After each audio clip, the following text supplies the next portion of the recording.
Morning, everyone. Welcome to something new that we're trying here, Morning Musings with Terry. We're going to be talking about quail and just kind of hanging out and seeing what's going on. This is something that I've been kind of planning on doing for a while, but I just really never got up to it. Um, but I thought, you know what? We're paying for the extra money for this software, so I am going to use and abuse it and get my money's worth out of it. Like I said, this is a new streaming idea. What I thought we could do is, for those of you who are awake this early in the morning, I know some people on the West Coast, it's like 6 o'clock out there, but I thought, we could keep it really informal and just pick a topic, kind of pick it apart and, see where you guys are going with it. And I'll let how things have been on my end. Um, the thing that I wanted to kind of talk about today, and it's something that I've been thinking about pretty much for the last week or so. Um, what is my where am I going with quail? What are my long term goals as far as actually keeping the quail? Um, for those of you who are new and aren't familiar with Coturnix Corner, I'll give you a little backstory on how we got going here. Um, I take my coffee with some kind of creamer. What's it called? Can't think of the name of it. Some creamer my wife buys. I really like it. Otherwise, black. But when I first started out, I just got quail for myself. I had raised chickens prior to quail. And about 6 years ago, we're only allowed to have 4 chickens and no roosters. And I always wanted to breed the chickens, but I couldn't because I didn't have a rooster. So the chickens were mainly for eggs. And like I say, I wanted to get into something else, so I started looking into different poultry. I actually went with silkies to start out with, but the issue I had with silkies, and the reason I got the silkies was I figured, well, they're smaller, they're not going to make as much noise as the bigger chickens. They made as much noise. So I ended up getting rid of them and started looking into quail. And originally I was going to go with bob whites. And so I was doing a lot of, looking around online, trying to get information on them and find out what laws they had here in Florida. And I stumbled across Coturnix on YouTube. And I started researching more into that. And I thought, man, these guys fit the bill great. So that was 6 years ago. I started with Coturnix. Like I say, it was basically for meat and eggs. Didn't really, have any interest in putting together a YouTube channel or selling to the public. I just wanted to supply meat and eggs for my family.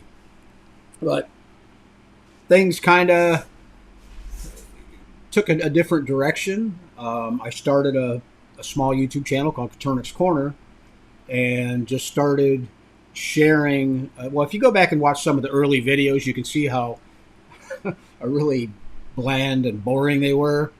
But I basically wanted to share, how I was doing the quail. Didn't plan on getting anywhere near where we're at now, and it kind of turned more into a community and kind of like a how-to site. I think those are the most popular videos that we're seeing here on the channel. But things for me have changed a lot over the years. I mean, it started out, it was meat and eggs, and then I started getting interest in genetics. I met some, you meet a lot of people in this kind of stuff. And I started getting interested in genetics and different color varieties. And that was really neat. I learned a lot, but at my age, there's so many experts out there when it comes to the genetics. I thought, you know what, I'm going to leave that to those people, and I'm just going to go back to we'll call them roots, and just stick with the jumbo birds for meat and eggs and whatnot. So that's basically how I got to where I am now. So if you guys, if you want to post a question or comments in the chat room, go ahead. Let's kind of keep it related to where you plan on going with your quail, what your expectations are, um, why you got started in it, and we'll just kind of pick that apart. Just keep it real basic and simple today, and see how this turns out. Like I say, this is a first time morning live for me. I know there's some people on the West Coast checked in, and it's got to be 6 o'clock in the morning there. So, yeah, we'll just kick back, enjoy our coffee, and chat a little bit about quail.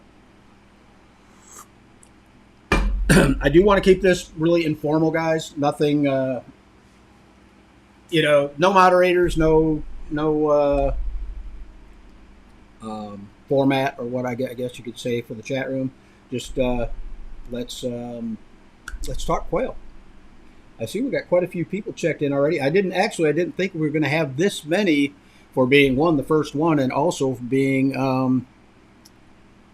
early in the morning like this. I know it's not early to most people. It's 9 o'clock. I'm usually out of bed by 5:36. So yeah, Nabiki's out there in California. She's saying 6 a.m. for her. So yeah, it's early. So again, my long-term goals were, when I first started, were to keep quail as a source of meat and eggs for my family. But now, after all the stuff that I've gone through, after all the stuff that I've learned, working in the shop, building cages, building incubators, helping people through problems that they've had, things have kind of taken a different turn for me. I want to get back to the meat and eggs, but I also want my quail to be a source of income. So I did create Gulf Coast Quail, which is my website, and I'm still working on it. But that is going to be, hopefully, maybe towards the end of this year, early next year, I can offer hatching eggs. I've got a jumbo variety that I'm working with that came from Anita Garrett. And I've also got some other jumbo varieties, the jumbo Egyptians and the jumbo red pansy line that I'm working on. So I'm hoping to make those available.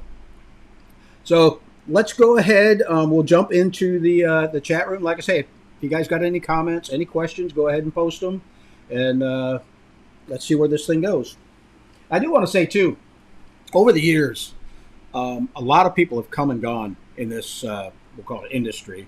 A lot of people that I first, looked up, not, I won't say at first looked up to, that I've looked up to, some of them have stepped aside, and they're no longer doing quail, or so I've watched a whole new group of people come in, start out as beginners, and a few of them, they really took it. I mean, they took it seriously, and now they are up there, with the experts as far as color identification, working with genetics, stuff like that. So it's funny to see how it's changed, because like I say, there's been a lot of people that when I first started the channel, a lot of them are still there, but they're either off on the side, or they're not as active as much as they used to be, or they've got other things going. So let me go over here to this computer, and we will see who's in the house.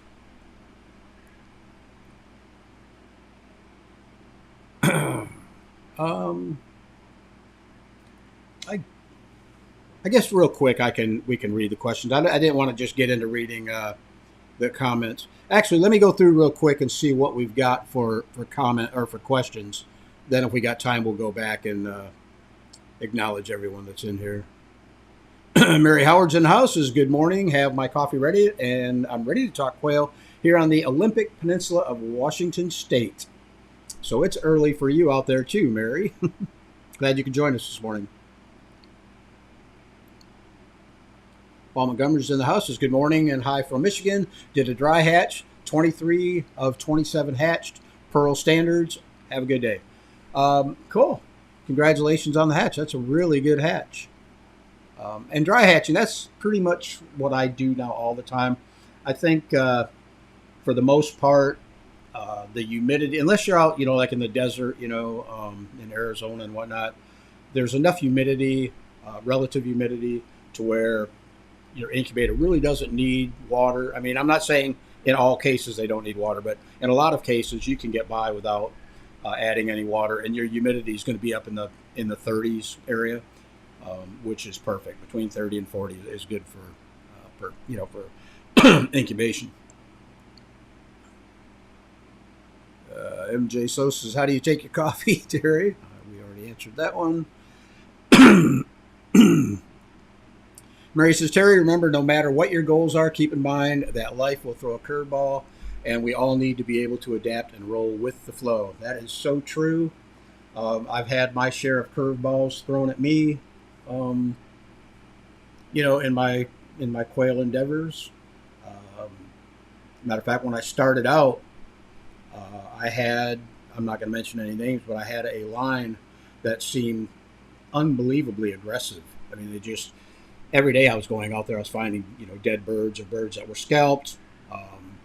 And that right there almost, because I thought it was normal. Everybody's, back then I was new, and I'm hearing from people, like, again, I'm not going to mention any names, saying, but, well, that's normal. You either got your numbers wrong or your ratios wrong, or, you know, uh, that's what's causing it. So basically it was putting the blame on me. But little did I know, I found out that if you get a line that is from a breeder that uh, selects for calm birds, culls aggressively to get rid of anything that shows any sign of aggression, I haven't had a bird attack another bird. I can't even say how long. Um, I got rid of that original line. I started with new bloodline and haven't had a issue since. So yeah, there's a lot of things that you learn as you go. Mary also says, "My life had to be put on hold and my quail population had to be reduced so I could get through my life crisis." I remember you talking about that, Mary. Nabiki's in the house says, "Good morning. I'm normally doing chores now, but I thought I'd drop in." Rob says, "Terry, your YouTube videos are amazing. DIY videos are amazing. Thank you." I don't know if I'd go to say they're amazing, but I'm sharing with what I'm doing with you guys. So if you guys can learn from it, great. And actually, I learned a lot of my projects are utter failures when I first start them. Yeah, I've got to go through and get them tweaked a little bit to work. But Sherilyn says, "Yes, what a surprise for 6 a.m. tea this morning. Good morning from beautiful British Columbia, Canada." I think that's British Columbia. I hope I got that right. Glad you could join us, Sherilyn. Bob Cole's in the house, says, "Your videos have been immensely helpful to a lot of folks. Thank you for what you do." I appreciate that, Bob. Matter of fact, Bob, last week you won a Coturnix Corner tumbler, and I have yet to hear from you as far as shipping information. So if you can email me, terry@coturnixcorner.com, or if you're a member of the Coturnix Corner community, go ahead and message me over there. Give me your shipping information, and I will get that tumbler out to you this week. Yeah, I think you are. Oh, I have one other person that didn't contact me, but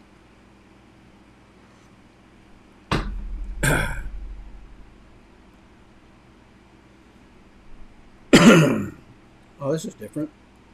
Mr. J. Sosa says, "I have bob whites because in my city they're considered a songbird and not livestock." I'll be darned.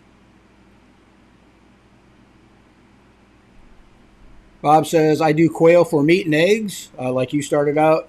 Give some eggs away to the neighbors." Yeah, that's pretty much what I started out doing. I did do some egg sales locally, but I gave a lot away too. Jeremiah says, "Terry, have you been filling up that huge hatching time hatcher?" No, I've only actually, since I did that review video, I've actually only used it one time. Um, it's so big. But I do plan on, like, I've got some new stock that I'm working with now that I'm going to build up as fast as I can, so I can supply hatching eggs. And that incubator or that hatcher is going to have hopefully a lot of time put into it. Voodoo Kitchen Mama says, I'm starting over again since my birds were all killed when an animal got in the cage. I had a bunch of eggs from them and put them in the incubator, hoping they hatch this week. Well, sorry to hear about the your other birds getting killed, but also hope you have a good hatch. Mary says, I got started about 1 year ago when chicken in our area went up to over $6 a pound. Yeah, that's another reason a lot of people I think are getting into it.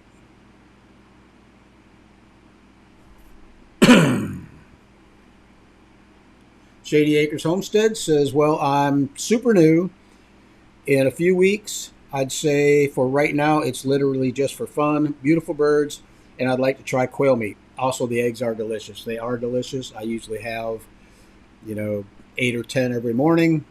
And the quails, the meat's good too. We barbecue quail up all the time. My wife fries up the legs. Delicious. Carrie says, I want to make it into a business that I can replace my income. I have 8 adults that came in with a cage I bought yesterday and got 5 eggs. I'm looking to sell eggs for hatching and eating. Cool. Well, good luck, Carrie, and I hope you're successful at that. Jeremiah says, about a year for me too. I started when Costco had no eggs, 2 visits in a row. Wow. Dragon Girl says, still in the research stage, but hope to start with hatching eggs this fall. Um, yeah, well, do your research, get that done. And there's a lot of good people out there that got hatching eggs.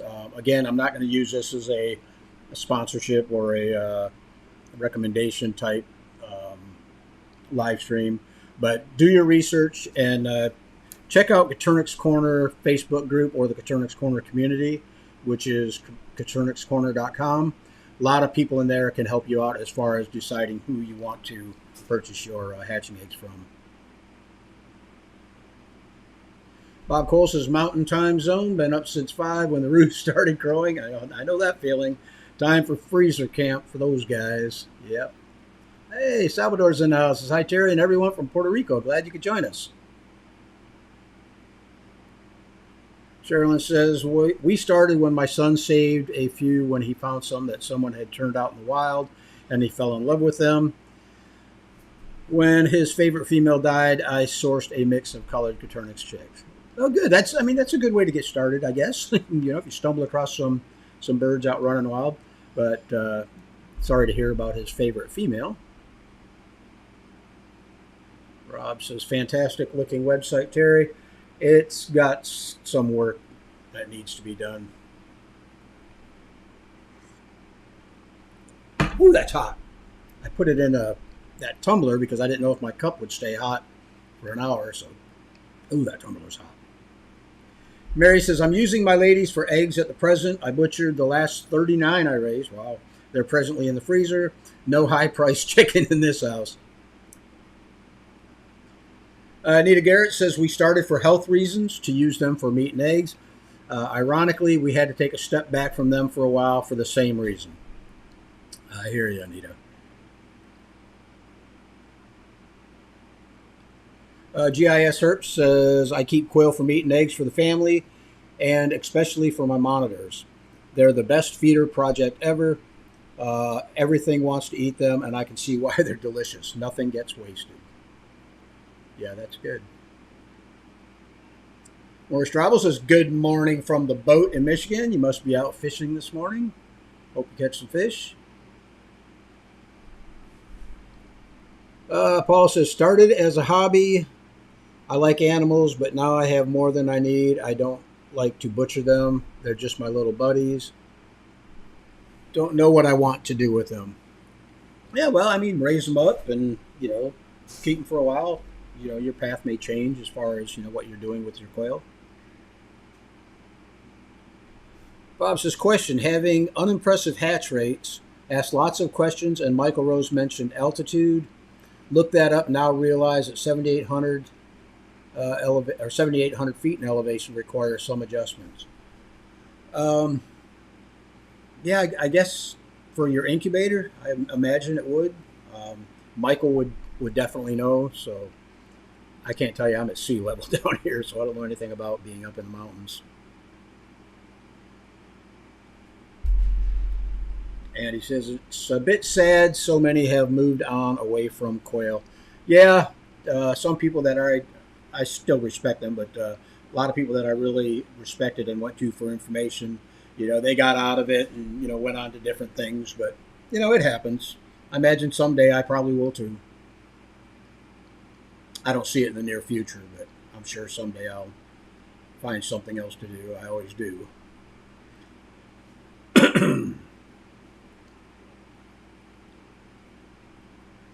Mary says in September I will get more eggs from Southwest Game Birds and more or less start over. I have ordered feather sexable eggs and want to start over.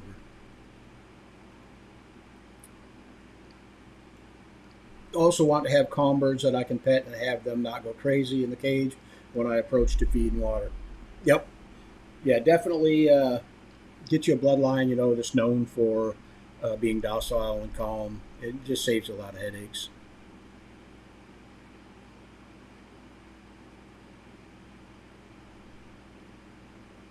Easy Bees Honey says, my goal and the direction I go changes as I learn. The constant is purify a barrel line. That's a good project. And then move on to other mutations. The end game, pure jumbo color mutations that lay jumbo eggs. It's a very noble project you're taking on there. I spent almost a year working with pharaohs, trying to clean up a line. And I came to the conclusion, I'm not saying this 100%, but I came to the conclusion that pretty much everything in the U.S. has sex-linked brown. And I mean, at least from my experience, I was running into a lot. I was out crossing to different color varieties trying to get them cleaned up, and I just didn't have any problems, or had nothing but problems. So good luck with it. If you get a clean farrow line, there will be a lot of people knocking at your door wanting some hatching eggs. Mary says, in my city, quail are considered game birds and are not coming under the chicken rules. Yeah, that was one of the reasons I got into doing the quail. Dale Strong says, I have a line of AJ Farm Jumbos that I use for meat and eggs, and I'm working on a Fab Fee line. Cool. Rob says, question, Terry, did you use plans for the rollout cages or design them from scratch? Trial and error, playing with dimensions, yours are very thought out, allow much deviation because of the trays, etc. I actually, I found the manure tray first, and I built the cage around that tray because I wanted to have the tray fit and, be able to catch the manure. So the cage design and the cage size was all determined around the automotive drip pans.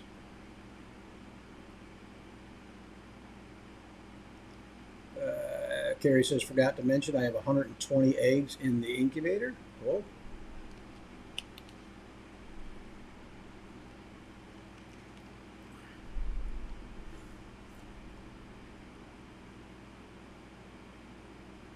Nabiki says, I just started raising tilapia. Got 50 fingerlings last month, and they're growing nicely.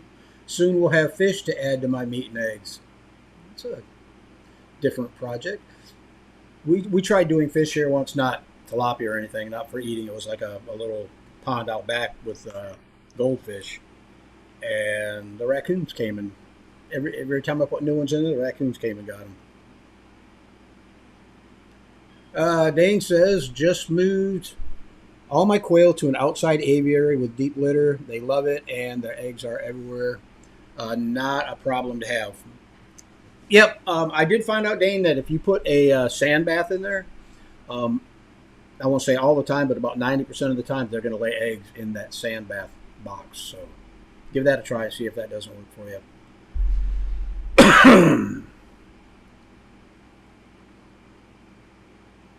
Andy says, I got my first ever quail back in 94 to 96, and they have come and gone over the years. The colors I have developed a lot over the years. I decided to get more around 2019 for eggs, and now have become meat.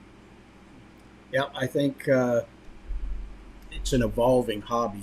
You kind of work through all the different stages and figure out what you like best. And like I say, I came back to what I originally started out for. So, with exception of egg sales, I am going to get into shipping eggs this winter or next year. Sherilyn says we are on our second batch of incubated chicks right now. 20 eggs a day. 20 eggs at day 11. We did 6 last time, and I had 4 hatch and 2 survive.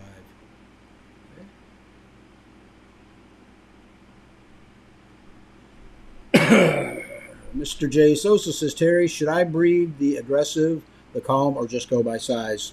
Um, if you want to have a non-aggressive line, definitely call out anything that shows aggression.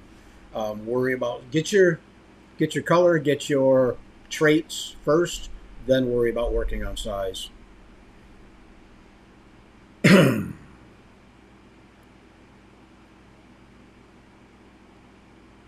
Dane says, also move my brooders to the aviary, and any food waste gets taken by the adults on the ground. Okay, cool. Gets taken care of by the adults on the ground. Yep.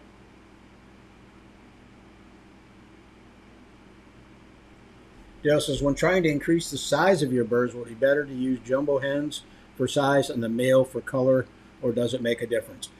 Well, your roosters are always going to be a little bit smaller than your hens regardless, so I would use the hens as your base for weight. And as far as color and other traits, you want to look for that in both sexes, not just the roosters.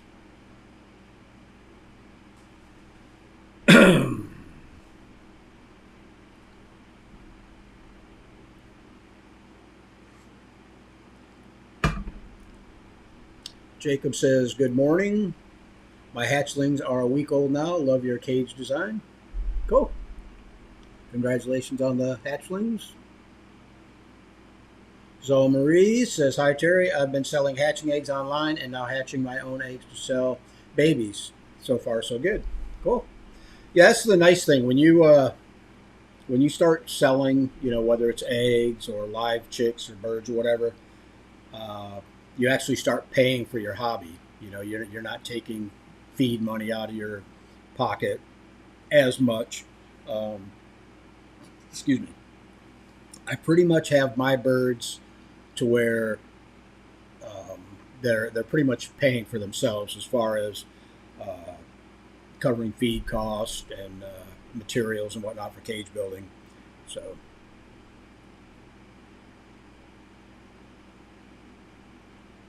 that's a good point. Jeremiah says, I know Terry knows this, but cull doesn't necessarily mean kill. Just don't use them for breeding. Absolutely. If you're culling a line and selecting for traits that you want, those will be your breeders. Anything that you cull, they can be, put aside, put in another pen. If you're culling, just say hens. If they're still going to lay eggs, so they're still a good egg supply. Or usually when I cull, they go into what I call the meat pen, and they usually end up getting butchered. But yeah, that's a good point, Jeremiah. Culling does not have to mean killing the birds. And culling could be, meaning also that you are selecting birds for your breeding program, and all the other birds that you're not keeping can be sold, to other people that want to get into quail. But the way I look at that is, I don't want to sell off my problems to somebody else. If I did have aggression issues, I would not want to put those issues on somebody else, because they're going to be calling me, my birds are killing each other or tearing each other's heads off, or whatever. So that's why I pretty much, when I say cull, in my case, it's pretty much going to the meat pen. Jacob says, good morning. Love your cage design. The oil pans are cheap. Got hatchlings that are a week old. I think I read that one already. Robert Halverson says, I raised them in the mid-'70s, and 3 years ago I started raising quail again and had to get Coturnix again. I refer to them as mini chicken poop machines. They are manure producers. Absolutely. blame me, Andy. In the last year or so, because of the genetics, I've gotten into the colors part of them. Terry's to blame for that. I had a couple people that I can blame for that. One was Allie of Maine's Confetti Quail Farm, um, William Carl Foster, some of the other people on the Coturnix Colors and Genetics group. Um, yeah. Uh, Shady Acres Homestead says, is there a good chart for learning genetics of color? Like to cross this color to get this. Um, I have a chart. It's not really a chart. It's just a write up. I think I got it from William Carl Foster. It just basically shows the outcomes from breeding different colors. Check the genetics color Coturnix Colors and Genetics group on Facebook. A lot of great people in there. I know Martin Yardley's got a bunch of reference photos and whatnot on his page. So, check that out and see if you can't find something. I myself don't know of one that shows all the genetics outcomes or color outcomes for, the different color varieties. So, all right. Well, that brings us down to the bottom of our list. Andy says, yes, I learned a lot from her too and from your channel. Yeah, as a matter of fact, on Coturnix Corner, the YouTube channel, there is a playlist, Genetics 101 or something like that. And that was put together by Allie of Maine's Confetti Quail Farm. She started out doing it. We only got so far into that project, and she had to step aside. She actually opened her own business, which required her full attention. So she kind of, stepped aside from quail. And that's another good one. I mean, Allie was great. She always, helped answer color ID questions and whatnot. And, life life happens, So, she's got a family and a business to take care of. So, Jay Sosa says, funny story, my 16-pound cat was changed around by a 5-ounce bobwhite rooster. Wow. That'd be funny to see. All right, guys. That brings us down to the bottom of the list. I didn't actually expect to have as many people join us today as we did. I think we were up to about 60 at one time, so that's not bad for a Sunday morning at 9 a.m. I know a lot of people, either got chores and stuff to do or, off to church, whatever this morning. So, but I do want to thank you guys for joining us. We are going to, I'm going to do this every Sunday until it, either flops or, gets to be too much. But like I say, Sunday mornings is my kind of laid back day. I really don't do a whole lot. Take care of the birds, that's about it. But Sunday is kind of like my rest up day. So I thought, you know what? Let's do a live stream on Sunday mornings and, just see how it goes. So I'm glad you guys joined us today. I hope you enjoyed your coffee. James Carter's in the house says, I started 6 months ago with 3 quail.